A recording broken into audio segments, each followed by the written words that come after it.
একটা হলো খুনি, মুচি, চামার। ওই যে হাসনাত, ওই যে সার্জিস, এরা এই খুনিরা ডক্টর ইউনূসকে ডিকটেট করে, আর জামাতে ইসলামী ডক্টর ইউনূসকে ডিকটেট করে। বিএনপি যেটা করছে সেটা হচ্ছে হাটে মাঠে ঘাটে যেখানে যা পাওয়া যায় পকেট পুড়িয়ে নেওয়ার চিন্তা ভাবনায় আছে। অর্থাৎ সরকারকে ডিকটেট করা, সিস্টেমেটিক ওইতে রাষ্ট্র আস্তে আস্তে নিজের নিয়ন্ত্রণে নিয়ে যাওয়া, রাজনীতিকে কন্ট্রোল করা, ভবিষ্যতে সরকার গঠন করে রাষ্ট্রকে একটা দিক নির্দেশনা দেওয়ার চিন্তা ভাবনা বিএনপির মাঠ লেভেলের কর্মীদের, নেতাদের মনে নেই।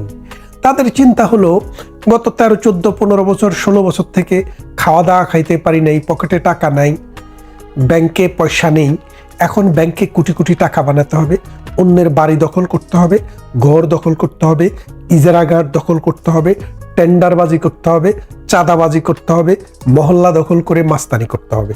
সেটা তারা করছে। আর তার পাশে মামলা বাণিজ্য। আমি একজনকে চিনি, তিনি লন্ডনে থাকতেন, বাংলাদেশে গিয়ে তিনি 50 জনের বিরুদ্ধে মামলা দিয়েছেন।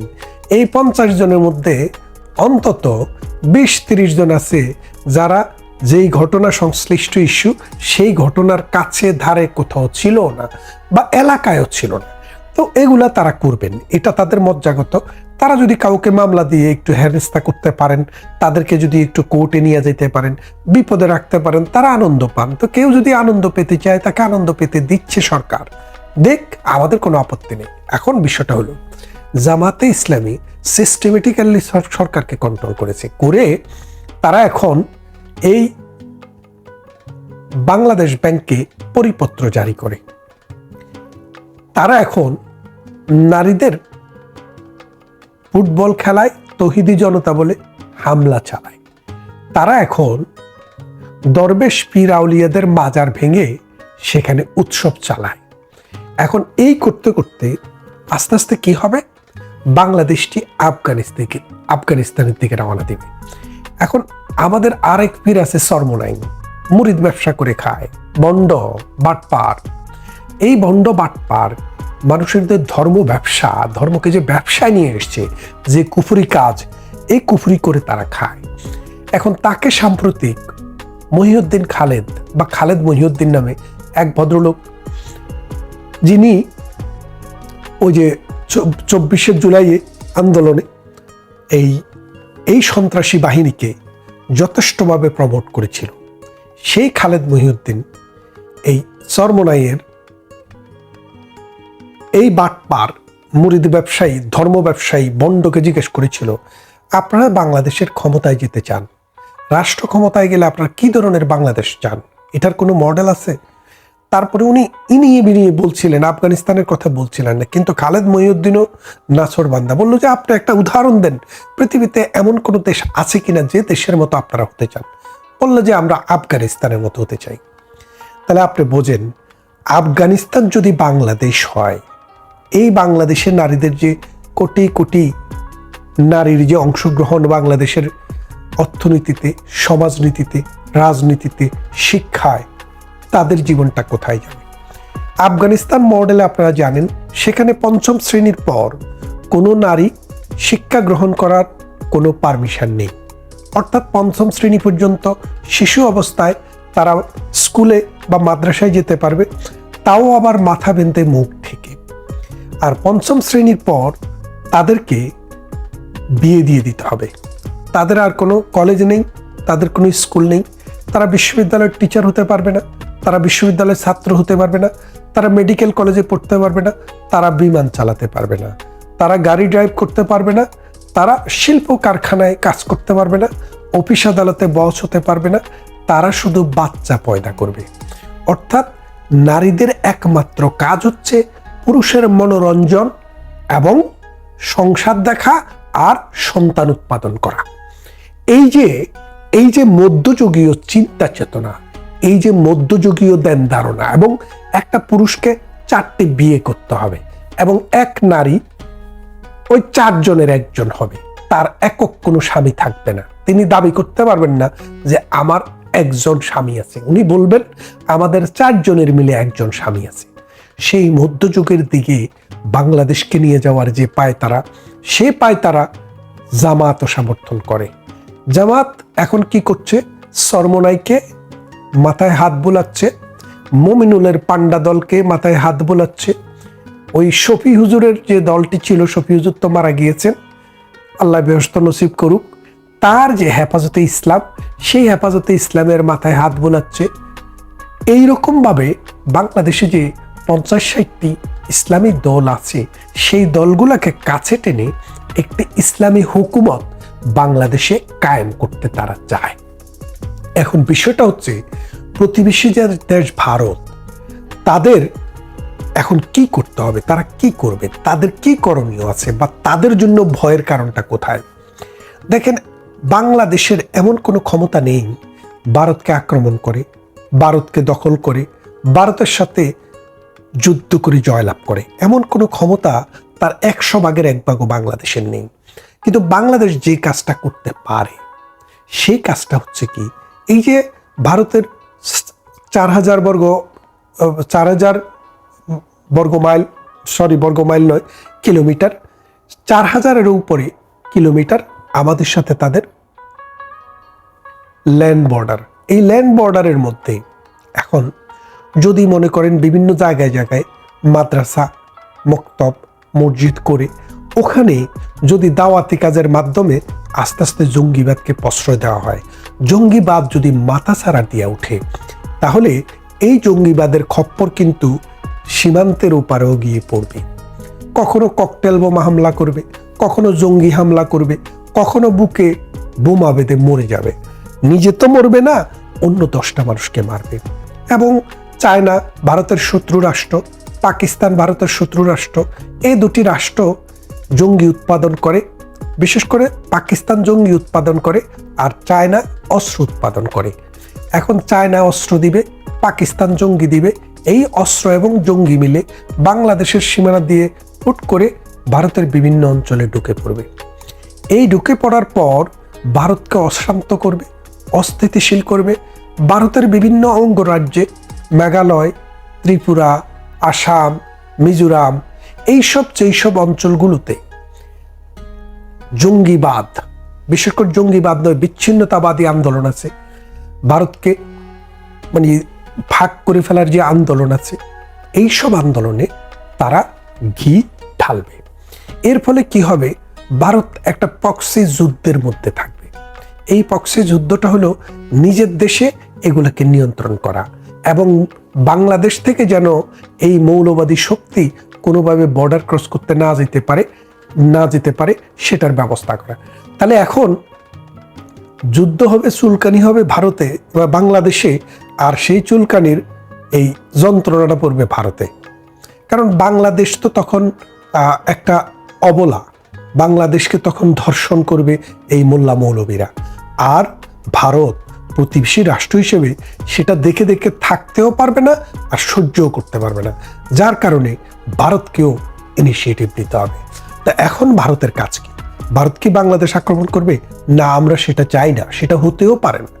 আমরা সভ্য রাষ্ট্রের কাতারে পড়ি কিনা সেটা আগে আমরা বিচার করব। আমরা আসলে সভ্য রাষ্ট্র না। এই অসভ্য একটা রাষ্ট্রকে ভারত আক্রমণ করুক, সেটা আমি চাই না। কারণ বাংলাদেশ এখন কোনো সভ্য রাষ্ট্রের কাতারে পড়ে না। আর সভ্য রাষ্ট্র হলেও ভারত আক্রমণ করতে পারবে না। ভারতকে কি করতে হবে? ডিপ্লোমেসি করতে হবে। ভারত প্রগতিশীল শক্তিকে সহযোগিতা করতে হবে, যেমনটা মৌলবাদী শক্তিকে 4টি দেশ সরাসরি এখন সাহায্য করতেছে: ইরান, আফগানিস্তান, টার্কি এবং পাকিস্তান। ইরান, আফগানিস্তান, টার্কি এবং পাকিস্তান, এই 4টি রাষ্ট্র কেউ অস্ত্র দিচ্ছে, কেউ অর্থ দিচ্ছে, কেউ কুবুদ্ধি দিচ্ছে, দিয়ে এই সমাজটাকে নাল অ্যান্ড ভয়েড করে দেওয়ার চেষ্টা হচ্ছে। এখন এই চেষ্টাকে যদি রুখতে হয়, আমাদেরকে দাঁড়াতে হবে কাদেরকে? প্রগতিশীল মানুষকে। আপনি বিএনপি করেন, কিন্তু আপনাকে আওয়ামী লীগকে ঘৃণা করলে চলবে না। আপনি আওয়ামী লীগ করেন, জাতীয় পার্টিকে ঘৃণা করলে চলবে না। আপনি জাতীয় পার্টি করেন, কমিউনিস্ট পার্টিকে ঘৃণা করলে চলবে না।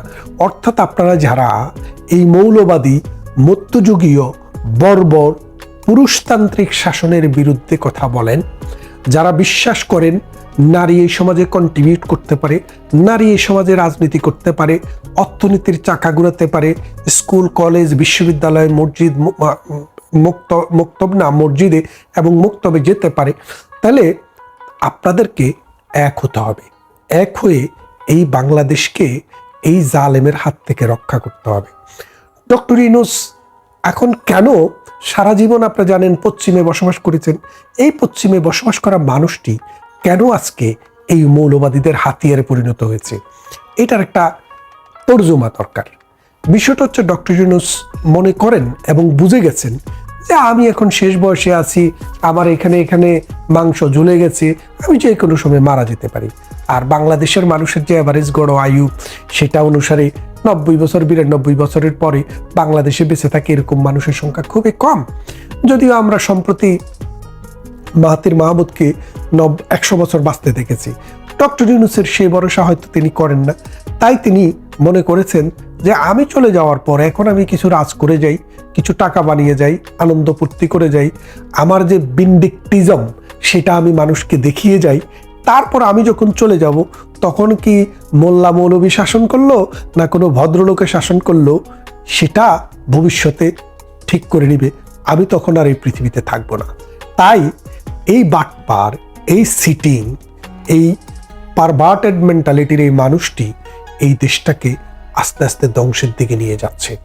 এখন এই ধ্বংসপ্রাপ্ত এই দেশটিকে আমরা যদি রক্ষা করতে হয়, স্বাধীনতার সপক্ষে যত মানুষ আছে, প্রগতিশীল ধারায় যত মানুষ আছে, বাংলাদেশ, বাংলা ভাষা, বাংলা সাহিত্য, ইতিহাস, ঐতিহ্যকে যারা ধারণ করে, যারা বাংলার হাজার বছরের আবহমানকালের সংস্কৃতিকে বিশ্বাস করে, তাদের সবাইকে এখন একযোগে কাজ করতে হবে এবং যারা আমাদেরকে সাহায্য করতে পারে তাদের কাছ থেকে সাহায্য নিতে হবে।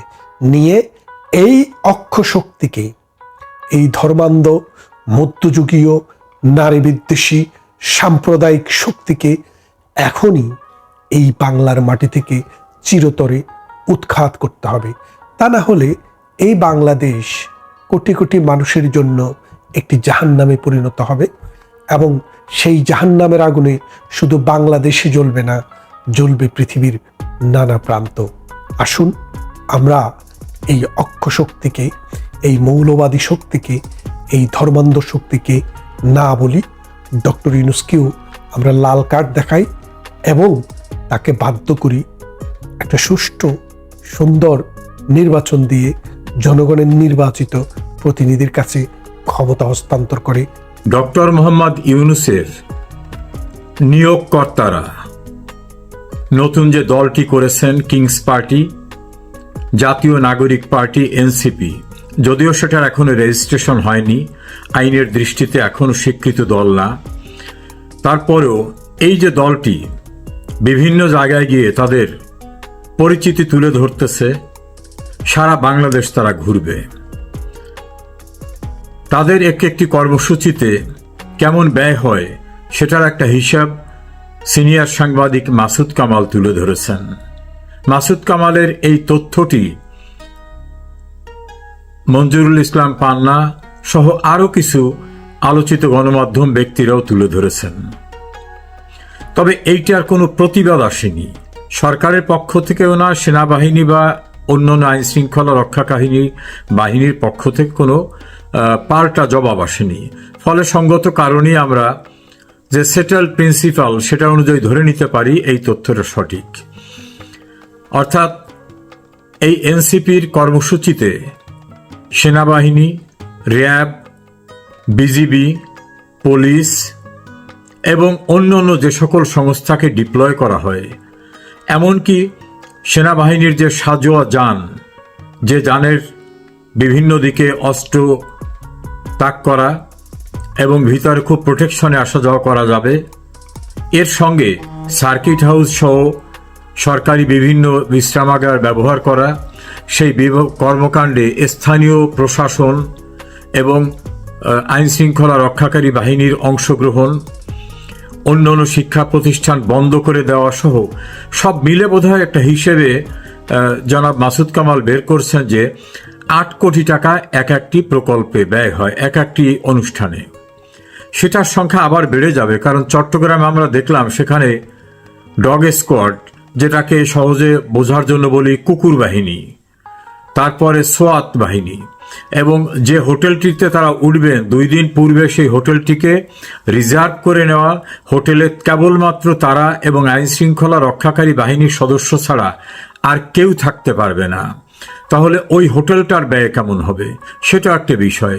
আমরা যদি সেই 8 কোটি টাকার ভিতরে সীমাবদ্ধ থাকি, তাহলে দেশের 64টি জেলা, জেলার বাইরে 12টি সিটি কর্পোরেশন, এই সিটি কর্পোরেশনের 1/3 আবার 2 ভাগে বিভক্ত, ঢাকা উত্তর এবং দক্ষিণ। আর এদের প্রথম যে আত্মপ্রকাশ অনুষ্ঠানটা বিশাল সমবিহারে করা হলো, বা তাদের ইফতার পার্টি অথবা তাদের পহেলা বৈশাখ উদযাপন, আরও বড় বড় যে সকল প্রকল্প, তাদের বিশাল ভবনে একাধিক অফিস, তাদের গাড়ি, এসবগুলোর হিসাব যদি আমরা নাও ধরি, শুধুমাত্র ওই সকল খাতে এতগুলো কর্মসূচিতে তারা যাবেন, তাদের এখন যে অবস্থা, কোথাও তারা নিরাপদ বোধ করছেন না। গোপালগঞ্জের সাধারণ মানুষের প্রচণ্ড ক্ষোভের মুখে পড়ে কোনো রকম পালিয়ে তারা চলে আসছেন সেনাবাহিনী, র্যাব, বিজিবি, পুলিশের সাহায্যে। কক্সবাজারের চকরিয়ায় একই অবস্থা করেছেন। চট্টগ্রামে যাওয়ার পরে মঞ্চে বিভিন্ন রকম জিনিস ছুঁড়ে মারা সহ খুবই খারাপ অবস্থা। এক নেতা গাজীপুরে গিয়েছিলেন, সেখানে খুব নাজেহাল অবস্থা। সব মিলে তাদের যদি দেশব্যাপী দল গুছাতে, দলের আত্মপ্রকাশ প্রতিটি জেলায় এবং জনপদে যেতে হয়, তাহলে তাদের এই সকল কর্মসূচি করতে হবে। সেই হিসাবে আমরা 64টি জেলা এবং সিটি কর্পোরেশনকেও যদি ধরি, উপজেলা পর্যায়ে না ধরে তার সংখ্যা দাঁড়ায় 77, এবং যদি 8 কোটি টাকা এক একটা প্রোগ্রামে ব্যয় হয়, তাহলে ব্যয়ের পরিমাণ দাঁড়াবে 616 কোটি টাকা। এখন এই 616 কোটি টাকা সরকারের ফান্ড থেকে ব্যয় হবে, কারণ আর্মির ব্যয় তো আর বাইরের কেউ দিয়ে, এটা তো আর আনসার না যে আমাকে 1 প্লাটুন আনসার দেন, তাদের বেতন আমি দিয়ে দেব। একইভাবে বিজিবি, র্যাব, পুলিশকে তো আর ভাড়ায় দেওয়া যায় না যে যাদের টাকা আছে তারা ভাড়ায় নেবে। কেবলমাত্র যদি আনসার হতো, ভিডিপি সদস্য হতো, সেই ক্ষেত্রে তাদের খরচ দিয়ে বিভিন্ন নিরাপত্তার কাজে নেওয়ার জন্য আইনগত সুযোগ আছে। কিন্তু আর্মিকে যদিও নানা কারণে আর্মির ভাবমূর্তি নষ্ট হয়ে যাচ্ছে, বিভিন্ন জায়গায় আর্মির সঙ্গে যে দুর্ব্যবহার করা হচ্ছে, তাদেরকে স্লোগান দেওয়া হচ্ছে খুব খারাপ শব্দ ব্যবহার করে, অনেক সময় অনেক আর্মি সিপাহীর ইউনিফর্ম ধরে টানে।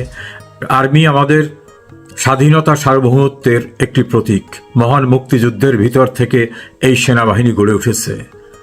আমাদের দেশপ্রেমিক সেনাবাহিনীকে নানাভাবে বিতর্কের মধ্যে নিয়ে যাওয়া হয়েছে এই সাম্প্রতিক সময়ের বিভিন্ন ঘটনায়, কারণ তাদের দায়িত্বে ডিপ্লয় করা হয়েছে, আবার বলা হয়েছে কিছুই করবা না।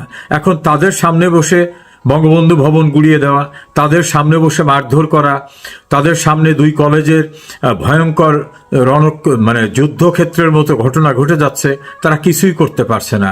তাদের কেউ ধাক্কা দিচ্ছে, কেউ তাদের গালিগালাজ করছে, কেউ বলছে ক্যান্টনমেন্ট উড়িয়ে দেব। এভাবে সেনাবাহিনীর ভাবমূর্তি নষ্ট হচ্ছে। তারপরও আমি মনে করি যে আমাদের স্বাধীনতা সার্বভৌমত্বের প্রতীক মহান মুক্তিযুদ্ধের ভিতর থেকে তৈরি হওয়া সেনাবাহিনীকে এবং সোয়াত বাহিনী, dog squad, RAB, police, civil administration সবাইকে যেভাবে ব্যয় করা হচ্ছে, তাতে 616 কোটি টাকা ব্যয় করে বাংলাদেশের এক একটা প্রান্তে এক একটা সভা করে আসতে পারবেন বর্তমান ক্ষমতা দখলকারী ডক্টর মোহাম্মদ ইউনূসের যে নিয়োগকর্তা, সেই পার্টির নেতৃবৃন্দ। এখন 616 কোটি টাকা বিনিয়োগ করে যদি এই কিংস পার্টির রাজনৈতিক কার্যক্রমে ব্যয় করা হয় রাষ্ট্রের ফান্ড থেকে, প্রশ্ন উঠেছে উত্তরা মাইলস্টোন স্কুল এবং কলেজে যে কোমলমতি নিষ্পাপ আমাদের শিশুরা বিপন্ন অবস্থায় পড়ে গেল, অনেকে মারা গেল, অনেকে মৃত্যুর যন্ত্রণা নিয়ে কাতরাচ্ছে, তাদের চিকিৎসা সেবার জন্য যতক্ষণ পর্যন্ত তাদের সবার দেহগুলি পোড়া দেহগুলি পরিবারের কাছে বুঝিয়েও দেওয়া হয়নি, অনেককে ভবন থেকে বেরও করা হয়নি, সেই অবস্থায় আসেন সবাই সাহায্য করেন এই বিজ্ঞাপন দিয়ে প্রধান উপদেষ্টার ত্রাণ তহবিলের অ্যাকাউন্ট নাম্বার প্রকাশ করে মানুষের সাহায্য চাওয়া হলো উত্তরার মাইলস্টোন স্কুল কলেজে, যেখানে সরকারি একটি বিমান বিধ্বস্ত হয়ে তারা ক্ষতিগ্রস্ত হয়েছে, মারা গেছে ভয়ঙ্কর অবস্থায়। সরকারের গাফিলতির জন্য অথবা দুর্ঘটনার জন্য যারা বিপদে পড়ল বা যারা মারা গেল তাদের সহযোগিতা করার জন্য মানুষের সাহায্য চাওয়া হচ্ছে। আর অভিনব উপায়ে ক্ষমতায় যাওয়ার পরে রাজনৈতিক দল অর্থাৎ কিংস পার্টি এনসিপিকে সারা দেশ ঘোরার জন্য রাষ্ট্রের তহবিল থেকে 616 কোটি টাকা দেওয়া হবে যদি মাসুদ কামালের হিসাব অনুযায়ী সর্বত্র এভাবে সরকারি ল এনফোর্সিং এজেন্সি, সশস্ত্র বাহিনী এবং অন্যদের ডিপ্লয় করা হয়। জনগণের কাছে প্রশ্ন উঠেছে, রাজনৈতিক দল করতে 600-650 কোটি টাকা ব্যয় করবেন রাষ্ট্রের ফান্ড থেকে, আর রাষ্ট্রীয় একটা বিমানের দুর্ঘটনায় যারা মৃত্যু মুখে পতিত হলো বা যাদের চিকিৎসা করার প্রয়োজন হচ্ছে তাদের জন্য সাহায্য দিতে হবে দেশবাসীকে। এই কি বৈষম্যহীন নতুন বাংলাদেশ? যেখানে যাই ব্যয় করেন না কেন হিসাব নিকেশ কিন্তু থেকে যাবে। আইনের দৃষ্টিতে সরকারের টাকা মানে জনগণের টাকা, পাবলিক মানি। এর একটি টাকাও আত্মসাৎ করাই শুধু নয়, অপব্যয় করা, যে খাতে ব্যয় হবে সেখানে ব্যয় না করে অন্য কাউকে সুযোগ সুবিধা করে দেওয়ার জন্য ব্যয় করা হলেও সেটা আইনের দৃষ্টিতে দুর্নীতি হিসাবে গণ্য হবে এবং একসময় কড়ায় গণ্ডায় এর সব কিছু হিসাব নিকেশ কিন্তু ক্ষমতায় ভবিষ্যতে যারা আসবেন তারাই বুঝে নেবে, নিয়মিত প্রক্রিয়ায় বুঝে নেবে। যা কিছু করেন হিসাব নিকেশ করেই করবেন। রাষ্ট্রের 1 টাকা অর্থ নষ্ট করার এখতিয়ার কারো নেই। একটা উদাহরণ খোঁজ নিয়ে দেখবেন আইন অঙ্গনে। 600 টাকা জমা দেয়নি তৎকালীন সিও রেভিনিউ অফিসের একজন নিম্নপদস্থ কর্মচারী। পরে ধরা পড়ল যে উনি টাকা জমা দেন নাই, উনি টাকা জমা দিলেন পরে। সেই মামলায় তার সাজা হলো। সেই উচ্চ আদালত পর্যন্ত সেই সাজা বহাল থেকে রায়ে বেরিয়ে আসলো যে তুমি আত্মসাৎ করেছিলে, পরবর্তীতে তুমি জমা দিলেও তোমার অপরাধ থেকে পরিত্রাণ হবে না। আজকে যে অবৈধ ক্ষমতা দখলদাররা যেভাবে যা কিছু করছেন এটা কিন্তু পাবলিক মানি, জনগণের মানি, হিসেব কিন্তু অবশ্যই দিতে হবে। 616 কোটি টাকা ব্যয়ের এই প্রকল্প বাস্তবায়ন করলে ভবিষ্যতে কড়ায় গণ্ডায় হিসাব দিতে হবে এবং অপরাধের সাজাসহ অনেক কিছুই প্রাপ্য হয়ে দাঁড়াবে। আগস্টে বাংলাদেশের জনগণকে যেভাবে তারা ব্যবহার করার চেষ্টা করেছে, বাংলাদেশের জনগণকে এক প্রকার পর্যায়ে জিম্মি করে যে এক ধরনের সহিংসতা ঘটছে, তারা কিলিং মিশন বাস্তবায়ন করছে, লাশ ফেলছে, স্নাইপার রাইফেল ব্যবহার করছে, জঙ্গিদেরকে তারা কারাগার থেকে 18 তারিখে আপনি নরসিংদী কারাগার থেকে আপনি দেখবেন যে কতজনকে বের করে নিয়ে আসা হয়েছে। 4 আগস্ট কিভাবে এনায়েতপুরে 13 জন পুলিশকে একসঙ্গে পুড়িয়ে হত্যা করা হয়েছে। তো এই ধরনের ঘটনা যাত্রাবাড়িতে আপনি দেখবেন যে যাত্রাবাড়িতে কিভাবে হত্যাকাণ্ডগুলো পরিচালনা করা হয়েছে।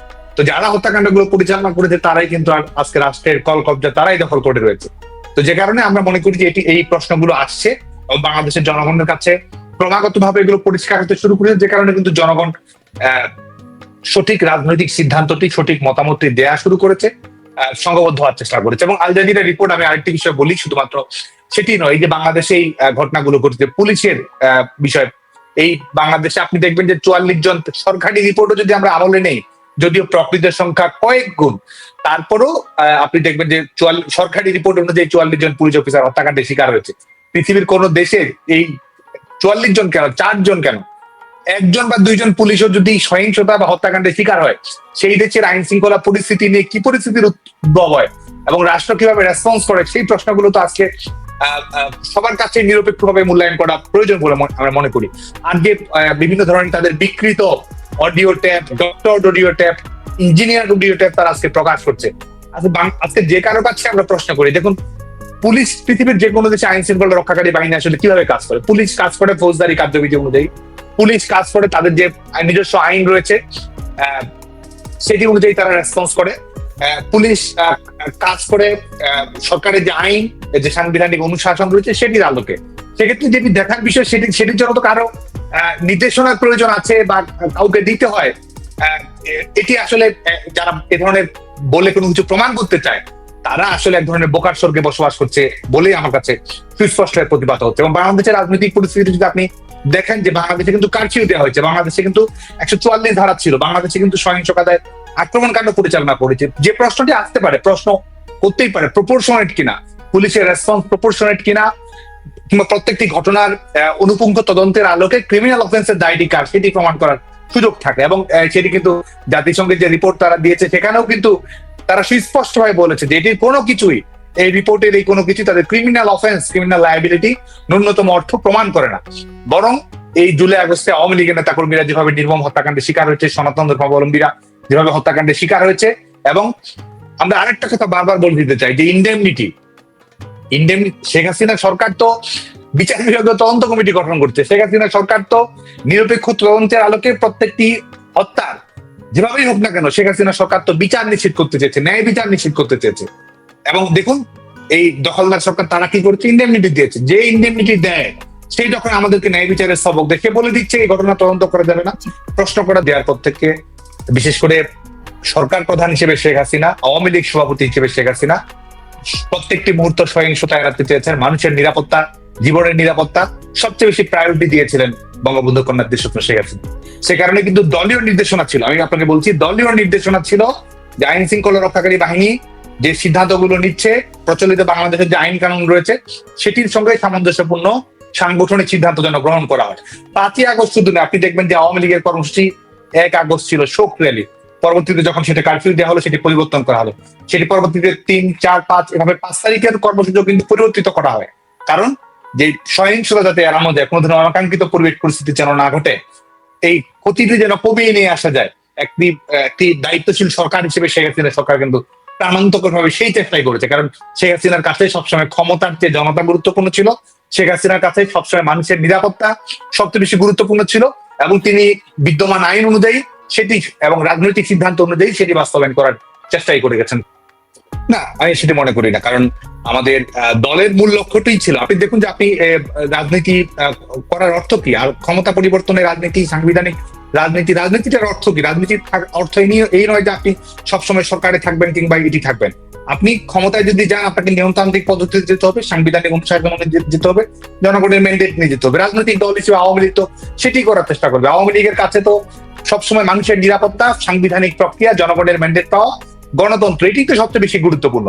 এখন কেউ যদি সহিংসতাকে রাজনৈতিক কৌশল হিসেবে প্রতিষ্ঠিত করতে চায়, একটি দেশে যখন সংখ্যা রয়েছে যে মানুষের তারা যে কিলিং মিশন বাস্তবায়ন করতে যাচ্ছে, আপনি দেখছেন যে প্রকাশ্যভাবে কিলিং মিশন বাস্তবায়ন করা, সেই প্রবণতাটা কয়েক গুণ বাড়িয়ে দেওয়ার জন্য কর্মসূচি দেওয়া হচ্ছে। সরকার চেষ্টা করছে সেটি শান্তিপূর্ণভাবে নিরসন করার, এবং সেই সময় সরকার এবং দায়িত্বশীল রাজনৈতিক দল প্রধানতম যেটি চেষ্টা থাকবে সেটি যেন তারা যেন কেউ কোনো মুখোমুখি না হয় সেটি নিশ্চিত করা। রাজনৈতিক দল হিসেবে আওয়ামী লীগ এবং সরকার, শেখ হাসিনা সরকার কিন্তু সেটি করার চেষ্টা করেছে। এখন সহিংসতাকে যদি রাজনৈতিক কৌশল আমরা হিসেবে মনে করতে চাই এবং রাজপথে আপনি ক্ষমতা দেখিয়ে মানুষের মৃত্যুর কারণ হচ্ছেন সেটিকে যদি আপনি মনে করেন যে সাহসের প্রমাণ, আমরা কিন্তু কোন অবস্থাতেই সেই রাজনীতি অতীতেও করিনি এবং ভবিষ্যতেও আমরা সেই রাজনীতিকে সমর্থন করবো না।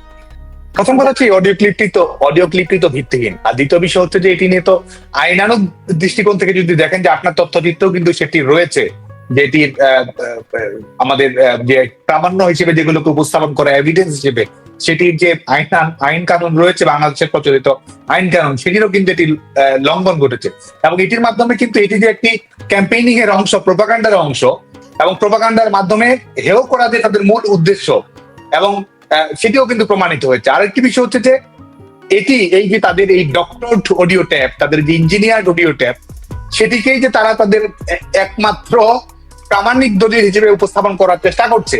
প্রকৃত কোনো তথ্য, প্রকৃত কোনো সত্য, প্রকৃত কোনো প্রমাণ যে নেই, বরং প্রকৃত সত্যটা বরং তারাই, যারা সেই সরকার দখল করে আছে, তারাই যে এই কর্মকাণ্ডগুলোর সঙ্গে হত্যা সহিংসতাগুলোর সঙ্গে সম্পৃক্ত, সেটি যে উন্মোচিত হওয়ার যথেষ্ট সুযোগ রয়েছে।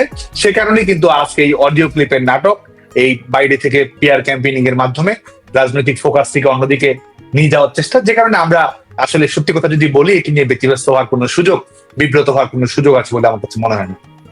দেখুন, আমাদের লক্ষ্যটা কিন্তু বাংলাদেশের জনগণের কাছে, ক্ষমতা জনগণের কাছে ফিরিয়ে দেয়া। আমরা মনে করি যে বাংলাদেশে বর্তমান সরকার হচ্ছে ফ্যাসিস্ট সরকার। এই সরকারের ক্ষমতায় থাকার অর্থই হচ্ছে বাংলাদেশের জনগণকে অপমান করা। কারণ আমরা রাজনীতি করি, আমরা কিন্তু রাজনীতি করি তার মানে এই নয় যে আমরা সারা জীবন ক্ষমতায় থাকবো, কিন্তু বাংলাদেশে জনগণের সরকার থাকবে, জনগণের নির্বাচিত সরকার থাকবে, সেটাই তো সবচেয়ে বড় বিষয়। তো এই সরকার বাংলাদেশের জনগণকে পাশ কাটিয়ে, জনগণকে অপ্রাসঙ্গিক করে, জনগণের যে সার্বভৌমত্বের ধারণা রয়েছে সেটিকে অপ্রাসঙ্গিক করে দিয়ে কিন্তু তারা ক্ষমতায় আছে। দ্বিতীয় বিষয় হচ্ছে যে যারা ছাত্র, পুলিশ, নাগরিক হত্যার সঙ্গে সম্পৃক্ত থেকেছে, যাদেরকে ইন্ডেমনিটি দেওয়ার প্রয়োজন হয়েছে নিজেদের নিরাপত্তা এবং রক্ষা কবচ দেওয়ার জন্য, তারাই আজকে ক্ষমতায় আছে। তৃতীয় বিষয় হচ্ছে যে যারা, আমরা যদি 5ই আগস্টের পরবর্তী বাস্তবতা দেখি, বাংলাদেশ সম্পূর্ণ একটা সিকিউরিটি লেজ। একটি রাষ্ট্রের প্রধানতম দায়িত্ব কি? প্রধানতম দায়িত্ব হচ্ছে আপনার নিরাপত্তা নিশ্চিত করা। আপনার জীবন এবং জীবিকার নিরাপত্তা হচ্ছে রাষ্ট্রের সবচেয়ে প্রারম্ভিক কাজ হচ্ছে এটা। তো এই সরকার সম্পূর্ণ একটি সিকিউরিটিলেস রাষ্ট্র হিসেবে বাংলাদেশকে পরিণত করেছে, একটা ললেস রাষ্ট্র হিসেবে বাংলাদেশকে পরিণত হয়েছে। খুন, সহিংসতা, ধর্ষণের ঘটনা, অর্থনৈতিক বিপর্যয়, চাকরি না থাকা, মবের সহিংসতা থেকে শুরু করে মৌলবাদীদের উত্থান, প্রত্যেকটি ক্ষেত্রেই বাংলাদেশ কিন্তু একটা ভয়ঙ্কর বাস্তবতার মধ্য দিয়ে অতিবাহিত সময় করছে। তো এটির কারণে আমাদের এই দখলদার সরকারের বিদায় ঘটিয়ে বাংলাদেশের গণতান্ত্রিক পথ রূপান্তরটা হচ্ছে বাংলাদেশ ছাত্রলীগের কাজ। এবং সেই লক্ষ্যে, এবং এটি আমরা সাংগঠনিক দৃষ্টিকোণ থেকে নয়, বরং আমরা মনে করি যে বৃহত্তর ছাত্র জনতার ঐক্য নিশ্চিত করা প্রয়োজন। সেই লক্ষ্যে আমরা কাজ করছি, মানুষকে সংগঠিত করার চেষ্টা করছি, শিক্ষার্থীদের কাছে আমরা যাওয়ার চেষ্টা করছি। প্রশ্ন যদি থাকে, উদ্বেগ যদি থাকে, সংশয় যদি থাকে, শঙ্কা যদি থাকে, সেগুলো আমরা দূর করার চেষ্টা করছি। এবং আমরা সুস্পষ্ট করে বলছি যে আমরা এই সংকট আমরা মোকাবেলা করবোই করবো, এবং আমরা সেই সংগঠিত শক্তির মাধ্যমে, জনগণের শক্তির মাধ্যমে, শান্তির শক্তির মাধ্যমে এবং লড়াই এবং আত্মত্যাগের মাধ্যমেই আমরা আমাদের সংগ্রামকে এগিয়ে নিয়ে যাবো। আমরা বিজয়ী হব, এবং বিজয়ী হওয়ার শর্ত হিসেবে আমরা কোনো অবস্থাতেই এই দখলদার সরকারের অপকৌশল আমরা কখনোই অবলম্বন করবো না। বিশেষ করে আমাদের মানবাধিকার কর্মী, গণমাধ্যম কর্মী, যদিও বাংলাদেশের গণমাধ্যম বলে আসলে বর্তমানে কিছুই নেই, সেই প্রশ্নগুলো কিন্তু সামাজিক যোগাযোগ মাধ্যমে অন্তত আসছে। শুধুমাত্র আপনি দেখুন 16 জুলাইয়ে আপনি দেখবেন যে রোকেয়া হলে, আমাদের ছাত্রলীগের রোকেয়া হলে তো কোনো অনাকাঙ্ক্ষিত ঘটনা ঘটেনি। হলের ভেতরে ছাত্রলীগের কর্মীদের সঙ্গে আমাদের কারো কোনো ধরনের কোনো অনাকাঙ্ক্ষিত অপ্রীতিকর পরিবেশ ঘটেনি। তারা আক্রমণ করেছে, এবং তারা দেখুন, আপনি বাংলাদেশে আজকে নৈবেত্তিক মূল্যায়নের জায়গাটা কোথায় চলে গেছে। তারা আক্রমণ করছে, তার আক্রমণটাকে বড় মহিমান্বিত করছে, এবং যিনি আক্রমণের শিকার হয়েছেন, যিনি ভিকটিম, তাকে বরং ব্লেম দেওয়া হচ্ছে। অথচ তার অপরাধটা কি? আমরা যদি প্রশ্ন করি যে তার অপরাধটা কি, তিনি কি করেছেন, বা তার শিক্ষা প্রতিষ্ঠানের অভ্যন্তরেই বা কি ধরনের অনাকাঙ্ক্ষিত ঘটনা ঘটিয়েছেন যার বদৌলতে এটি ঘটবে, এর কিন্তু কোনো জবাব নেই। ঢাকা বিশ্ববিদ্যালয়ের হলগুলোতে, আমাদের Eden college, Badrunnesa college, government college of applied human science, এই ঘটনাগুলো ঘটেছে। ঢাকা বিশ্ববিদ্যালয়ে একদিন আপনি দেখবেন যে 14, 15, 16, 400 থেকে 500 রুম তারা পুড়িয়ে দিয়েছে, সার্টিফিকেট পুড়িয়ে দিয়েছে। এই ঘটনাগুলো কিন্তু তার আগেই ঘটেছে, যখন এই 16 তারিখের যখন তারা মৃত্যুর মিছিল তারা শুরু করলো এই দখলদার বাহিনী, তার আগেই কিন্তু এই ঘটনাগুলো ঘটেছে। তো এবং যখন তাদের আন্দোলনটি দাঁড়িয়েছে নারীদের উপর সহিংসতা করে, সেই সহিংসতার দায়ভার অন্যদের উপর চাপিয়ে দেয়। এবং আপনি দেখুন যে প্রথম আলোর কথা যদি বলি, রিপোর্ট তারা করেছে। আপনার যদি মনে আছে যে একটি ছবি আপনি দেখবেন, যেটি বিশেষ করে 15 তারিখের পর থেকে সামাজিক যোগাযোগ মাধ্যমে এসেছে, এবং সেখানে দেখবেন যে একজন মেয়ে ধাওয়া পাল্টাতে হয়। অনাকাঙ্ক্ষিত ঘটনা, যে কোনো অনাকাঙ্ক্ষিত ঘটনায় আমরা কোনো অবস্থায় সমর্থন করি না, কিন্তু আমি জাস্ট একটা নৈমিত্তিক মূল্যায়নের জায়গা থেকে যদি বলি, যে আপনি দেখবেন যে সেখানে একটা চশমা পড়া, একেবারে আপনি দেখবেন যে ফুটপাতের পাশে দেয়ালের পাশ গেছে, রক্ত ঝরছে নাক বেয়ে, কপাল বেয়ে, সে একটা ছবি কিন্তু ভাইরাল হয়েছিল সে সময়। ওই নারীর হাতে একটা ছড়ি, লাঠি, ওই লাঠিটা শুধু লাঠি নয়, ওইটা একটা অস্ত্র। না, আমি সেটি বলছি না, আমি সেই মূল্যায়নে যাচ্ছি না। আমি যে আপনাকে ব্যাখ্যা দিতে যাচ্ছি। এবং আজকে কিন্তু এই যখন 16 জুলাই মানে এক বছর সেই ঘটনাকে স্মরণ করে তারা রিপোর্ট করেছে, সেখানে কিন্তু সেই মেয়ে, তিনি যখন ঘটনার বর্ণনা দেন, আপনি শুনবেন তার বর্ণনায় কিন্তু আছে যে স্বাভাবিকভাবে যখন তারা আক্রমণ করেছে, কারণ তাদের মূল লক্ষ্য ছিল পরিবেশটি উত্তপ্ত করা। তারপর ধাওয়া পাল্টা ঘটনা ঘটেছে, এটা অস্বীকার করার সুযোগ নেই। ধাওয়া পাল্টা ঘটনা ঘটেছে। ধাওয়া পাল্টা ঘটনার মধ্যে সে পড়ে গিয়ে আঘাত পেয়েছে এবং তার যে কারণে তার রক্তক্ষরণের ঘটনা ঘটেছে, এবং সেটিকে কিন্তু চালিয়ে দেওয়া হচ্ছে ছাত্রলীগের আক্রমণে সে তার রক্তক্ষরণের ঘটনা ঘটেছে। এবং আপনি দেখুন যে ছাত্র শিবিরের আজকে তো আল জাজিরা রিপোর্টে দেখলেনই, এর বাইরে যদি দেখেন ছাত্র শিবিরের বর্তমানে যিনি ঢাকা বিশ্ববিদ্যালয়ের সভাপতি, তিনি বর্ণনা দিয়েছেন যে তারা 14 তারিখেই প্রফেশনাল ক্যামেরাম্যান দেশি বিদেশি গণমাধ্যম থেকে শুরু করে তাদের ক্যামেরা সেট করেছিল। এটা তাদের বক্তব্য, আমাদের বক্তব্য না, যে বিভিন্ন অ্যাঙ্গেল থেকে তারা ছবি তুলবে, শত শত ছবি তুলবে এবং মুহূর্তের মধ্যে সেগুলো তারা ভাইরাল করে দিয়ে তারা এক ধরনের উত্তপ্ত পরিবেশ পরিস্থিতি তৈরি করবে। তো সে কারণে প্রত্যেকটি ছবি কিন্তু সেভাবে তৈরি করা, প্রত্যেকটি ছবি সে ধরনের পরিবেশ পরিস্থিতির মধ্যে তৈরি করা। 15 তারিখে ধাওয়া পাল্টা দেওয়ার ঘটনা করছে, ধাওয়া পাল্টা দেওয়ার ঘটনার কারণে হয়তো অনাকাঙ্ক্ষিত ঘটনা ঘটেছে, সেটা তো অস্বীকার করার সুযোগ নেই। কিন্তু যেটি একপাক্ষিক আক্রমণ হিসেবে যেটিকে চাপিয়ে দেওয়ার চেষ্টা করে, একপাক্ষিক আক্রমণ তারাই সূচনা করেছে এবং এই ঘটনার বর্ণনাটা তারা সেভাবে দিয়ে এক ধরনের রাজনৈতিক প্রতিহিংসার পরিবেশটি তারা আসলে চরিতার্থ করতে চেয়েছে। এটি করতে পারেনি, কিন্তু আমরা ধাপে ধাপে এবং ইতিমধ্যেই সেটি করা হয়েছে। এর বাইরেও, কারণ দেখুন গোটা বাংলাদেশটাই এখন কারাগারের অবস্থার মধ্যে আছে। আমাদের প্রত্যেকজন নেতাকর্মী নিজের বাড়িতে থাকার সুযোগ নেই, বাড়িঘর পুড়িয়ে দিয়েছে, সার্টিফিকেট পুড়িয়ে দিয়েছে, শিক্ষা প্রতিষ্ঠানে যাওয়ার সুযোগ নেই। কত ধরনের সহিংসতার নির্মম হত্যাযজ্ঞের শিকার হতে হয়েছে এবং আমাদের নেতাকর্মীরা এই অবস্থার মধ্যে আন্দোলন করছে, প্রতিরোধ করে তুলছে। আঘাত আসছে, কিন্তু তারা বরং আরো শক্তিশালী হয়ে কর্মকাণ্ড পরিচালনা করার চেষ্টা করছে। আমরা চেষ্টা করছি, কিন্তু অবশ্যই আমাদের সীমাবদ্ধতা রয়েছে। কিন্তু আমাদের সীমাবদ্ধতা থাকা সত্ত্বেও আমাদের কর্মীদের যে অসীম মনোবল রয়েছে, এই অসীম মনোবলে আসলে আমাদের সংগ্রামকে এগিয়ে নিচ্ছে। বাংলাদেশের একজন নাগরিক হিসেবে আমার যে অবস্থা, গোটা বাংলাদেশের সমস্ত মানুষকে আসলে একই অবস্থার মধ্যে দিয়ে যেতে হচ্ছে। এবং যারা হয়তো ছাত্রলীগকে অপছন্দ করেন, যারা হয়তো আওয়ামী লীগের সমর্থন করেন না, যারা হয়তো আন্দোলনেও ছিলেন, আপনি দেখুন যে মানুষের তো আর নিরাপত্তা নেই। একজন অভিভাবক শঙ্কার মধ্যে থাকছেন যে তার মেয়ে নিরাপদে শিক্ষা প্রতিষ্ঠানে যেতে পারবে কিনা, কোনো ধরনের অঘটনের শিকার হবেন কিনা, সেটি নিয়ে সংশয় আছে। যিনি হয়তো অন্য রাজনৈতিক দল করেন, তিনি আজকে ব্যবসা বাণিজ্য করতে পারছেন না। যিনি হয়তো চাকরি করেন, তিনি জানেন না যে কখন তিনি মবের শিকার হবেন। যিনি হয়তো একজন পুলিশ, তিনি হয়তো দক্ষতা মেধার ভিত্তিতে চাকরি পেয়ে কাজ করতে চেয়েছেন, সার্ভিস দিতে চেয়েছেন, আজকে প্রত্যেকটা মুহূর্ত তাকে আতঙ্কে থাকতে হচ্ছে। এবং যিনি হয়তো গার্মেন্টস শ্রমিক, তিনি আজকে একটা সংখ্যার মধ্যে, ইতিমধ্যেই কলকারখানাগুলো বন্ধ হয়েছে, চাকরিহারা অবস্থার মধ্য দিয়ে সবাইকে যেতে হচ্ছে। অভিভাবকেরা উদ্বেগের মধ্যে রয়েছে, ছেলেমেয়েরা লেখাপড়া শেষ করে চাকরি পাবে তার ন্যূনতম অর্থ কোনো গ্যারান্টি নেই। কোটা না মেধা পরিণত হয়েছে সুপারিশে, এবং পুরো চাকরি ব্যবস্থাকে তারা কুক্ষিগত করেছে।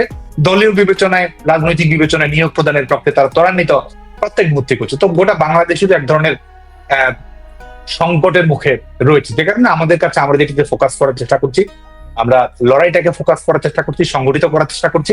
এবং আমাদের দেখুন, এটি আমাদের জন্য তো নতুন অভিজ্ঞতাও। আমরা যারা রাজনৈতিক কর্মী, আমরা একটা নতুন বাস্তবতার মধ্য দিয়ে যাচ্ছি এবং লড়াইয়ের শিক্ষা আমরা পাচ্ছি, সংগঠিত হওয়ার শিক্ষা আমরা পাচ্ছি, প্রতিকূল পরিস্থিতি মোকাবেলা করার আমরা শিক্ষা আমরা পাচ্ছি।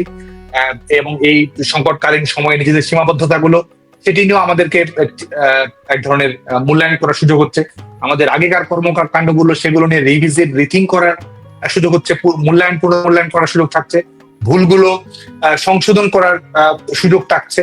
এবং এটির মাধ্যমে কিন্তু আমি যেটি মনে করি যে গোটা বাংলাদেশের ছাত্রলীগের নেতাকর্মীরা একটা ইতিবাচক ছাত্র রাজনীতি করেছেন বঙ্গবন্ধু কন্যা দেশরত্ন শেখ হাসিনার নির্দেশনা এবং ভালোবাসায়। একটা প্রতিযোগিতামূলক ছাত্র রাজনীতি করতে চেয়েছেন এবং বাস্তবায়ন করেছেন আসলে অনেক ক্ষেত্রে ছাত্রলীগের নেতাকর্মীরা। আজকে একটা নতুন বাস্তবতা, একটা ফ্যাসিস্ট সরকারের মুখোমুখি ছাত্রলীগের নেতাকর্মীরা, একটা খুনি সরকারের মুখোমুখি ছাত্রলীগের নেতাকর্মীরা, একটা দখলদার সরকারের মুখোমুখি নেতাকর্মীরা। তো এর মধ্যে যে লড়াইয়ের শিক্ষা, সংগ্রামের শিক্ষা, মিছিলের শিক্ষা পাচ্ছে ছাত্রলীগের নেতাকর্মীরা, আমরা মনে করি যে তারা আরো অনেক বেশি শানিত হচ্ছে, বাংলাদেশের মানুষকে আসলে দিতে হচ্ছে। কিন্তু আমাদের ছাত্রলীগের কর্মীদের কাছে সবচেয়ে বড় লক্ষ্যটা কি, ছাত্রলীগের নেতাকর্মীদের কাছে মূল লক্ষ্যটা যদি বলেন, আমাদের মূল স্বপ্ন তো দেশকে ঘিরে। আমাদের দেশটা গণতান্ত্রিক হবে, দেশটা মুক্তিযুদ্ধের অঙ্গীকারের ভিত্তিতে পরিচালিত হবে, দেশের মানুষের স্বস্তি থাকবে, নিরাপত্তা থাকবে। তো বাংলাদেশের ছাত্রলীগের নেতাকর্মীরা এই যে বৃহত্তর লক্ষ্য, জনকল্যাণের লক্ষ্য, মানুষের জন্য একটি ইতিবাচক বাংলাদেশের লক্ষ্য, এটা গণতান্ত্রিক বাংলাদেশের লক্ষ্য, আমাদের ছেলে মেয়েদের জীবনের গ্যারান্টি থেকে শুরু করে এই যে সমস্যাগুলো রয়েছে, সমস্যাগুলো নিরসন করার যে প্রত্যাশা, সেই বৃহত্তর লক্ষ্যকে সামনে রেখে কিন্তু ছাত্রলীগের নেতাকর্মীরা নিবেদিত প্রাণ হয়েছে। যুগে যুগে ছাত্রলীগের নেতাকর্মীরা এটাই করেছে এবং বর্তমান সময় তারা এই এক ধরনের যে ব্যতিক্রমী বাস্তবতা, এই ব্যতিক্রমী বাস্তবতায় এই জীবন কাটি সামনে রেখে, এই স্বপ্ন সামনে রেখে, লক্ষ্য সামনে রেখেই ছাত্রলীগের নেতাকর্মীরা কিন্তু ঘুরে দাঁড়ানোর চেষ্টা করছে। আমাদের কর্মসূচিগুলো এগিয়ে নিচ্ছে, আমাদের মিছিল ক্রমান্বয়ে বড় হচ্ছে এবং যে সেটি বিভিন্ন ধরনের কর্মসূচি, বাংলাদেশের বিভিন্ন শিক্ষা প্রতিষ্ঠান হোক, জেলায় হোক, মফস্বলে হোক, গ্রামে গঞ্জে হোক, নিজের বাড়িতে হোক, সবখানে কিন্তু ছাত্রলীগের কর্মীরা সেটি বাস্তবায়ন করার চেষ্টা করছে এবং সেগুলো বাস্তবায়িত হচ্ছেও। বিশেষ করে গণমাধ্যমে তো আর ছাত্রলীগের কর্মসূচির আসার কোনো সুযোগ নেই। বাংলাদেশের গণমাধ্যম তো এভাবেই তারা এই অবস্থায় নিয়ে গেছে এবং সামাজিক যোগাযোগ মাধ্যমেও যখন কর্মসূচির খবরগুলো প্রকাশিত করা হয় তখন সেগুলো চিহ্নিত করে কিন্তু তাদেরকে আইন শৃঙ্খলা রক্ষাকারী বাহিনীর মাধ্যমে কিংবা তাদের যে প্রাইভেট সন্ত্রাসী বাহিনী রয়েছে সেটিকে লেলিয়ে দিয়ে সন্ত্রাসী কর্মকাণ্ড পরিচালনা করা হচ্ছে। এর মধ্যেও কিন্তু আমরা সেই কাজটি করে যাচ্ছি এবং নেতাকর্মীরা সংগঠিত হচ্ছে এবং আমরা দৃঢ়তার সঙ্গে বিশ্বাস করি যে আমাদের এই লড়াই বিজয়ী হবেই হবে। এই দখলদার সরকারকে বিদায় নিতে হবেই হবে এবং বাংলাদেশে আবার গণতন্ত্র ফিরে আসবে। দখলদার সরকার প্রত্যেকটি ক্ষেত্রেই ব্যর্থতার পরিচয় দিয়েছে। মানুষ যখন বলা শুরু করেছে আগেই ভালো ছিলাম, শেখ হাসিনাতে আস্থা, কিংবা যখন আমাদের সমর্থন করুক বা না করুক, যখন এই সরকারের বিদায়ের ব্যাপারে বাংলাদেশের জনগণের মধ্যে একটা দৃঢ় ঐক্য গড়ে উঠেছে, মানুষ চায় যে কোনো মুহূর্তে এই সরকার বিদায় নিক। এটা কিন্তু বাংলাদেশের মানুষ একটা মৌলিক চাওয়ায় পরিণত হয়েছে। আপনি যদি চিন্তা করেন, এটি মৌলিক চাওয়া যে কবে এরা বিদায় নিবে, কবে আমরা একটা শান্তি স্বস্তিতে বাংলাদেশে আমরা থাকতে পারবো। এটি শুধুমাত্র রাজনৈতিক চাওয়া নয়, এটি বাংলাদেশের মানুষের এক ধরনের সার্বজনীন নাগরিক চাওয়ায় পরিণত হয়েছে যে কবে এই সরকার বিদায় নেবে। তো সে কারণে কিন্তু এটির কারণেই এই দখলদার সরকারের বিভিন্ন যে এগুলো রয়েছে, তারা আজকে চেষ্টা করছে এই ধরনের ভীতিটি ছড়িয়ে দেওয়ার জন্য। নিজেদের ভীতিটি তারা আসলে জনগণের উপর চাপিয়ে দিয়ে আড়াল করার চেষ্টা করছে, জনগণকে বিভ্রান্ত করার চেষ্টা করছে, জনগণকে ব্যবহার করার চেষ্টা করছে। এবং এটি আসলে যারা সন্ত্রাসী কর্মকাণ্ড, সহিংসতা কর্মকাণ্ড গুলো করেছে, তারা যেমন সেই সময়ে এই কর্মকাণ্ড গুলো করেছে এবং আজকেও এটি জনগণের উপর চাপিয়ে দিয়ে তারা আসলে নিজেদের যে প্রতারক কর্মকাণ্ড গুলো রয়েছে সেগুলো তারা আড়াল করতে যাচ্ছে। আমরা সেই স্পষ্টভাবে বারবার বলেছি, আমরা বাংলাদেশের জনগণের আমাদের সমর্থন করার অধিকার আছে, বাংলাদেশের জনগণের আমাদের প্রত্যাখ্যান করার অধিকার আছে। কিন্তু বাংলাদেশে আমরা রাজনীতি যারা করি, আমরা সবসময় বাংলাদেশের যে কোনো যে রাজনৈতিক দল, মত, বিশ্বাসের মানুষই হোক না কেন, আমরা বিশ্বাস করি যে সেই মানুষকে সহযোগিতা করা, সেই মানুষের পাশে থাকা, তার জন্য একটা নিরাপদ, সমৃদ্ধ গণতান্ত্রিক বাংলাদেশ তৈরি করাই হচ্ছে আমাদের কাজ। এবং বাংলাদেশ ছাত্রলীগ, বাংলাদেশ আওয়ামী লীগ আগামী দিনে সেটি নিশ্চিত করার জন্য চেষ্টা করবে। বরং আমাদের বিরুদ্ধে যারা আন্দোলন করেছে তারাও আমরা মনে করি যে আমাদের শক্তি, কারণ তাদের যে প্রতিভা, তাদের যে সাহস রয়েছে, যারা শান্তিপূর্ণ কর্মসূচি পালন করেছে, আমরা মনে করি তারাও আমাদেরকে অনুপ্রাণিত করে, তাদের কাছ থেকে আমরা শিক্ষা গ্রহণ করি। এবং যারা জনগণের মধ্যে যদি উদ্বেগ থাকে, প্রশ্ন থাকে, সংশয় থাকে, সেই প্রশ্নগুলো অ্যাড্রেস করে তো আমরা বরং আরো বেশি শান্তিত হতে পারবো, আরো বেশি গণমুখ হতে পারবো। তারা যদি প্রশ্ন করে, তারা যদি সমালোচনা করে, তারা যদি বলে যে এটি ভুল ছিল, এই কর্মসূচিটা না দিলেও হতো, এই কর্মসূচিটি অবলম্বন না করলেও হতো, এটি তো রাজনীতিতে একটি কন্টিনিউয়াস প্রসেস, অব্যাহত প্রক্রিয়া। জনগণের কাছ থেকে তো আমরা সবসময় শিক্ষা গ্রহণ করবো। একটি রাজনৈতিক দলের, যে কোনো রাজনৈতিক দল পৃথিবীর সেটি তো 100% পারফরমেন্স সবসময় করা সম্ভব হয় না। ইভালুয়েশনের মাধ্যমে আগামী দিনে আরো ভালো করার প্রমিসের মাধ্যমে সেটি এক্সিকিউট করার চেষ্টাটা থাকে। তো আমরা সংগঠন হিসেবে আমরা সেটাই করবো এবং আমরা দৃঢ়তার সঙ্গে বিশ্বাস করি যে আপনি দেখুন যে ক্ষমতায় আপনি যাবেন কিভাবে, ক্ষমতা থেকে আপনি বাদ যাবেন কিভাবে, এই যে মৌলিক প্রশ্নটি রয়েছে, আপনি জনগণের সমর্থন নিয়েই তো যাবেন। তো সেই আজকে কিন্তু এই যে 5ই আগস্টের যে সরকার পরিবর্তনের প্রেক্ষাপট তারা করেছে, এটি কিন্তু এই গণতান্ত্রিক ব্যাকরণ মেনে কিন্তু তারা করেনি। সহিংসতার ব্যাকরণ অনুসরণ করেই বাংলাদেশের জনগণকে হোস্টেস বানিয়ে তারা কিন্তু এই তাদের যে ষড়যন্ত্রটি তারা বাস্তবায়ন করেছে। তো যে কারণে আমরা সবসময় বাংলাদেশ ছাত্রলীগ সবসময় আমরা জনগণের সঙ্গে রয়েছি। আমরা বাংলাদেশের তারুণ্যের প্রশ্নে রয়েছি, তারুণ্যের নিরাপদ, তাদের স্বপ্ন, তাদের সমৃদ্ধির জন্য আমরা ভবিষ্যতে কাজ করব। এবং যে প্রতিবাদ তারা আমাদের বিরুদ্ধে করছে, সেই প্রতিবাদী আমাদের শক্তি। আমরা চাই যে আমাদের সমর্থন করুক বা না করুক, আমাদের পক্ষে থাকুক বা না থাকুক, বাংলাদেশের সকল জনগণ গণতন্ত্রের পক্ষে থাকবে, মুক্তিযুদ্ধের পক্ষে থাকবে, প্রতিযোগিতামূলক, ইতিবাচক, অংশগ্রহণমূলক রাজনীতির পক্ষে থাকবে। এবং যারা শুধুমাত্র নিজেদের স্বার্থসিদ্ধি এই রাষ্ট্রের উপর চাপিয়ে দিয়ে নিজেদের স্বার্থসিদ্ধি আদায় করতে চায়, রাষ্ট্রযন্ত্রকে তারা জিম্মি করে আজকে টাকার পাহাড় বানানো, ক্ষমতার পাহাড় বানানো, বিত্ত বৈভবের পাহাড় বানানো, বা নিজেদের ক্ষমতার গ্যারান্টি যারা চায় তাদেরকে চুরমার করে দিয়েই বাংলাদেশের জনগণের জননিরাপত্তা এবং সমৃদ্ধি আমরা ভবিষ্যতে সুনিশ্চিত করব। আমরা যেটি মনে করি যে প্রথম কথা হচ্ছে যে আমাদের বর্তমান যে লড়াইটি রয়েছে, এই লড়াই সংগ্রামটি আমাদের কিন্তু নেতাকর্মীরাই অব্যাহত রেখেছে এবং তারাই নেতৃত্ব দিয়েছে। আজকে কিন্তু আমরা স্বাভাবিকভাবেই যখন একটি আইনানুগ প্রক্রিয়া যখন দেশে নেই, যখন একটি নিরাপত্তাহীন, সিকিউরিটি লেস এবং ললেস রাষ্ট্র ব্যবস্থা যখন পরিণত হয়েছে, সম্পূর্ণ অগণতান্ত্রিক ফ্যাসিবাদী কায়দায় যখন রাষ্ট্র পরিচালিত হচ্ছে, তখন স্বাভাবিকভাবে আমাদের কার্যক্রমটি কিন্তু ভিন্নভাবে পরিচালিত হচ্ছে এবং কিন্তু আমাদের ঠিকানাও স্বাভাবিকভাবে আপনার কাছ থেকে শুরু করে বাংলাদেশের গণমাধ্যমের কাছেও কিন্তু উন্মুক্ত নয়। যে কারণে আমাদের প্রকৃত যেটি আমরা মনে করি যে আমাদের দেশে ফেরা না ফেরার প্রশ্নটি নয়, আমাদের প্রকাশ্যে কার্যক্রম নেতাকর্মীরা করছে এবং অন্যান্য যারা রয়েছে আমরা মনে করি ধাপে ধাপে তারা সক্রিয় সবাই সক্রিয় ভূমিকা পালন করবে।